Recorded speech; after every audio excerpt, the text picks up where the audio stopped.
Your beauty will speak for itself, and your beauty will protect you. You know, being beautiful, I'm not gonna lie, you do face threats and targets and enemies and whatever the case may be. But in itself, at the purest form, it's one of the best things to have, because beauty will make you polarizing. It will either repel people as far away from you as possible, or it will bring people as close to you as possible. There is no in between. When you are truly beautiful, and I'm talking about in your appearance, in your spirit, in the way you speak, in the way you carry yourself, when your beauty radiates from within, it will show on you, and it will either move people away from you or bring people close to you.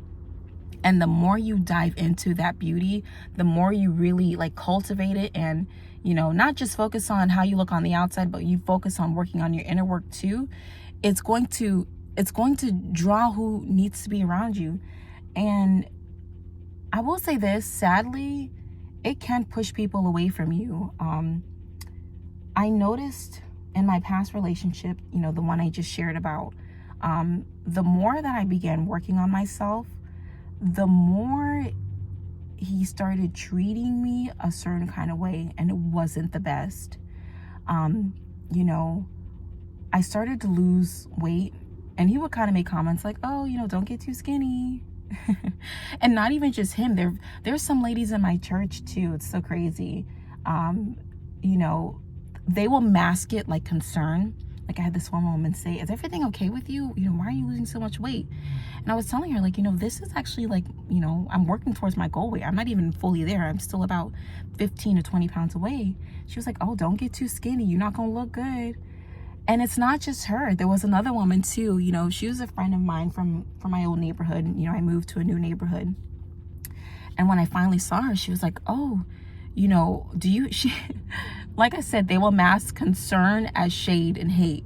She said, do you have enough money for food? And I'm like, yeah, I'm actually, I'm in a better place financially than I've been in the past 7 years. Like, I have so much money for food. I'm buying organic, baby. Like, yeah, I'm doing good. But she was like, no, don't get too skinny. Maybe you should stop and, maybe gain a couple pounds. And it just blew my mind, because it's like, I'm really working on my beauty. One, my physical appearance, how I do my makeup, how I do my hair, how I dress myself. And I'm also working on my internal beauty. One, I'm learning different skills. I'm teaching myself a new language. I'm not trauma dumping on the internet. No, like, I'm taking everything that I've been through, everything that's, bothered me, triggered me, and I'm pouring it into a notebook, and I'm researching why I did certain things, why I think certain things, and I'm essentially reprogramming myself to be the best version of me. And that makes you polarizing. Because one, it's kind of like when you are no longer what people knew you as, oh baby, you're gonna get some hate. When you are no longer the lowest version of yourself, when you're no longer what people remember, the funny person that, not funny person like haha, but like when you're no longer, okay, how do I say this? When people can no longer make fun of your situation, it's going to be a problem. When people can no longer look at you and feel better about themselves and their situation, you're going to be a problem for them. You're going to be the enemy, the person that they have to humble. And it's so bizarre. It's crazy, because, when you go to certain people and you go to them from a place of lack and, frustration and desperation, they'll help you out. They'll try to make you feel better. But then when you no longer are there and you go to them with something to celebrate, something excited, it's like oh, well, who do you think you are? It's almost like it offends them, because when you reach where you're supposed to be, when you reach beyond what people think you can, they're going to have a problem with it. Because it's like, now you think you're better than me. Because the truth is, when you were struggling, when you were going through something, when you were in a place of despair and desperation, they thought they were better than you. So now you're no longer there. They're subconsciously thinking, oh, well, they must think they're better than me now. And that's where the hate and the envy and jealousy will come in. You know, I say this, and I'm loving the comments, and I'm loving the community that we're building.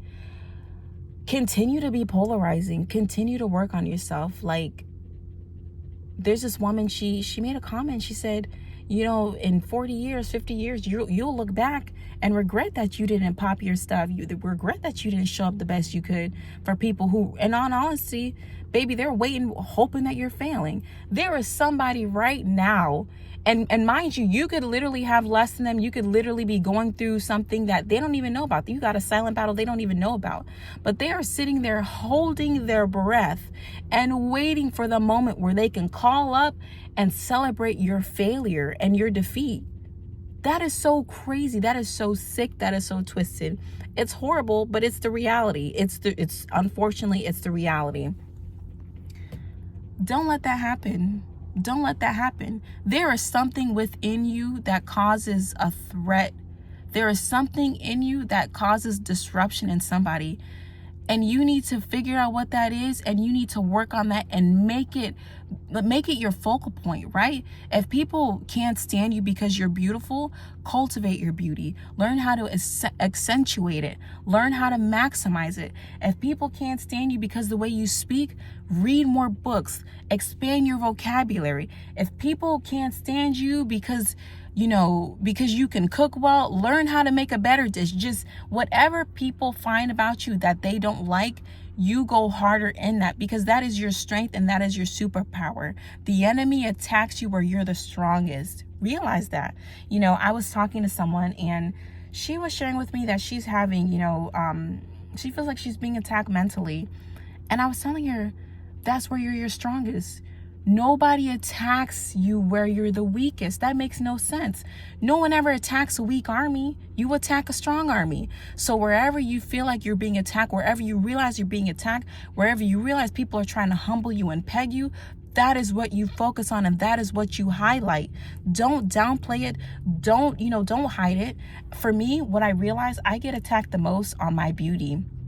Now that I've lost a significant amount of weight, and I put on a little bit of makeup. And when I say a little bit of makeup, let me tell you what my makeup routine is, right? And it's going to blow your mind that even though I use only 5 products, I get this much hate.